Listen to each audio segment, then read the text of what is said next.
Hello world, welcome to Monday Media Review here in Two Guys on the Couch. I am George. And I'm Joe. We're here to wade through the bullshit and give you our opinions on upcoming movies and games.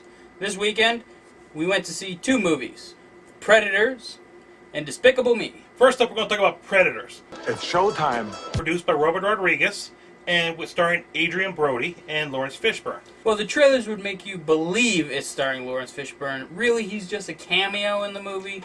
And I was kind of pissed off about that, because I really like Lawrence Fishburne. I wanted him to play a bigger role. The role he did play was awesome. Yes, they could have dragged him out a little more. I liked his character. The plot, pretty basic, honestly. They're really, same as the other ones. Predator comes down and hunts people. They took all these badass motherfuckers from around the globe and dropped them into this planet and unleashed 3 predators to hunt them. That's it.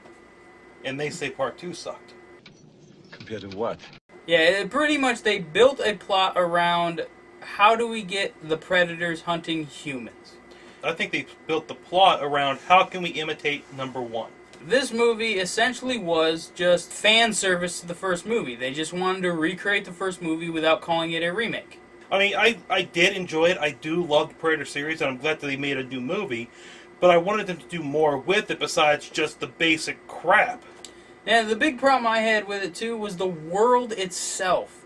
The fucking planet didn't even look like an alien world. It looked like the Amazon rainforest, honestly. There are 2 shots in the movie that let you know that you're on an alien world. They find an alien plant, 1, and you see a map painting of some planets. And I have to say, there is one more shot where Lawrence Fishburne is taking the group back to his hideout. It looked like giant cannons to me, but he said it was mining equipment. Yeah. But that's it. I mean, the everything else looked like it was the Amazon. Could have been, yeah, they could have shot it down in South America, which, I mean, they probably shot it down in South America because Robert Rodriguez is Mexican, shoots a lot of his stuff around Mexico.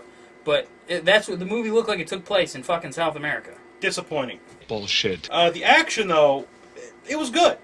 When it happened. Yes. It took forever to build up, and it's like... They were trying to build the characters. There really is no character built to these guys, except for maybe Adrian Brody. He decides not to be such a dick.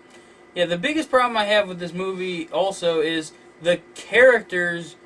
I didn't give a shit about any of them, because when they drop them onto this planet, they're assholes. They're just nasty men. That's the reason they're on this planet. They're the dredges of society that go out and slaughter people. And the only person I actually thought was a decent character was Adrian Brody's character, maybe, because he has some depth to him. And then there's a Russian Spetsnaz who he's likable. Yes. Other than that, I didn't care about any of the other characters at all. Not really. I really didn't care if they died or lived. Except for, like, the Russian Spetsnaz, because he was just... I liked him. You want to talk about the Topher Grace scene? It's a slight spoiler, but, Yeah, spoilers. Okay. There's a scene where Topher Grace is in a hallway, there's a predator behind him, and right away you know he's not going to die. Why? He doesn't have a weapon. Anybody who knows the Predator series knows that the Predators hunt for sport. If you have no weapon, there's no sport to it. Mm-hmm. So they usually leave women and unarmed men alone. And children.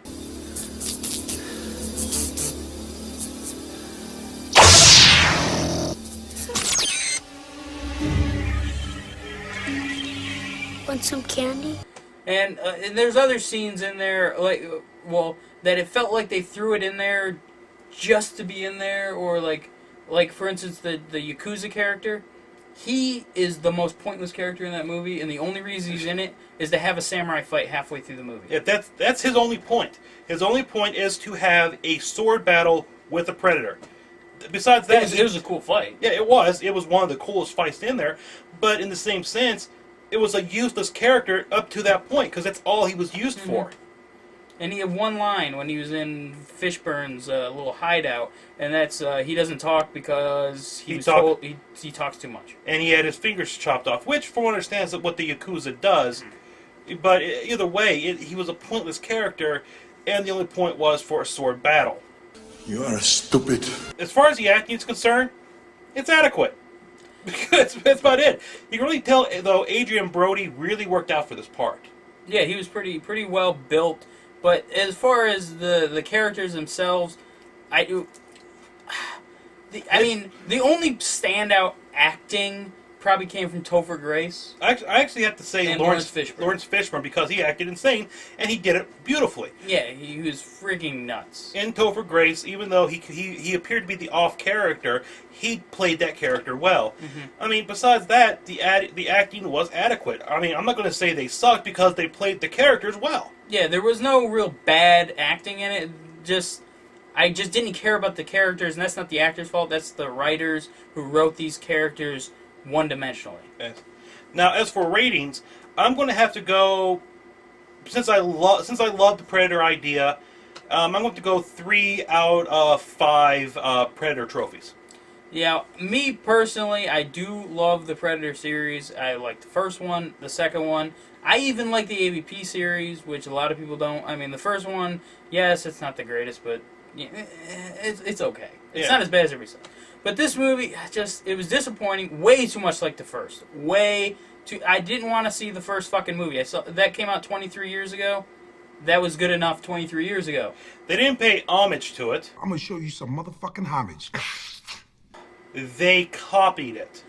No shit. Out of 5 Predator trophies, I'm going to give this 2.5, and which is only 0.5 more than I gave The Last Airbender, which this is a hell of a lot better of a movie than The Last Airbender, but it was lacking so much. I wanted this movie to be so much better than it was. It could have been so much better than it was, as long as they didn't fucking copy the hell out of the Arnold movie. The reason is it got a low rating because they didn't push it far enough that they could have. Yeah, essentially. Yes. There was so much potential with this, and It fell flat. They dropped the ball, honestly. Yeah. I mean, I enjoyed it. I had fun with it, but they could have done so much more, especially with the whole Civil War. Yeah, this is a movie you can rent and get just as much out of it as you would get in a theater. Seriously. You're a fucking choir boy compared to me. A choir boy. The other movie we went and saw this weekend was Despicable Me, the new Steve Carell animated feature. Oh, I hate that guy. The plot is you got this super villain. Someone steals the pyramid, and he decides to top that by trying to steal the moon. I'm not giving anything away because this has all been in the trailers. And the biggest problem with this movie is it is the trailer. Yeah, everything you've seen in the trailers, that's the movie. You really don't need to go to the movies to see this movie. You've seen it already in the trailers. The reason to go see this movie, the main draw, is it actually looks really damn good. Yes. The animation's impressive. The CG's really impressive. The look, fantastic. There was a thing at the very end after when the credits were rolling, they did this whole forced 3D cheap tricks, and it was, I understand what they were doing, and to tell you the truth, it really wasn't needed.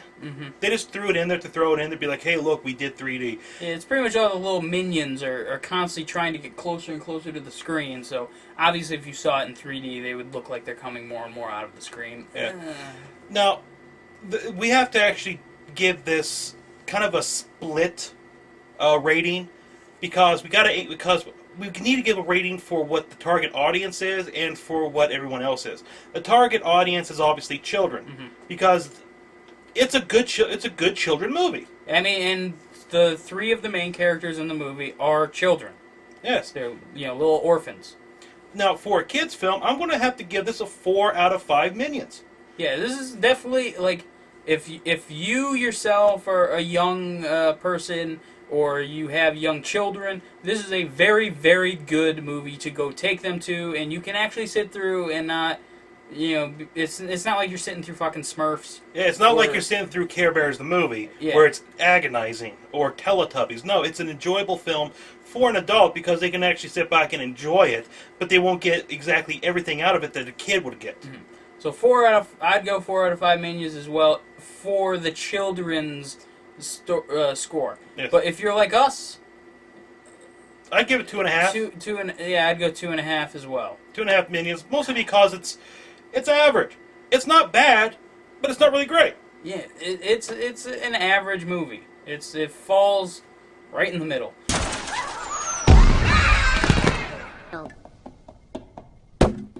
That's going to do it for the Monday Media Review here on Two Guys on Couch. You can check out all our videos over at tuxedocast.com. over at MediaSlayProductions.com, or our YouTube channel, youtube.com/TuxedoCats. You can follow us on Facebook, facebook.com/TuxedoCats, and twitter.com/TuxedoCats. And don't forget to check out robotslove.com, our weekly webcomic. Artificial. The first of it is going to be artificial. We may do more in the future. Every Thursday, new page goes up.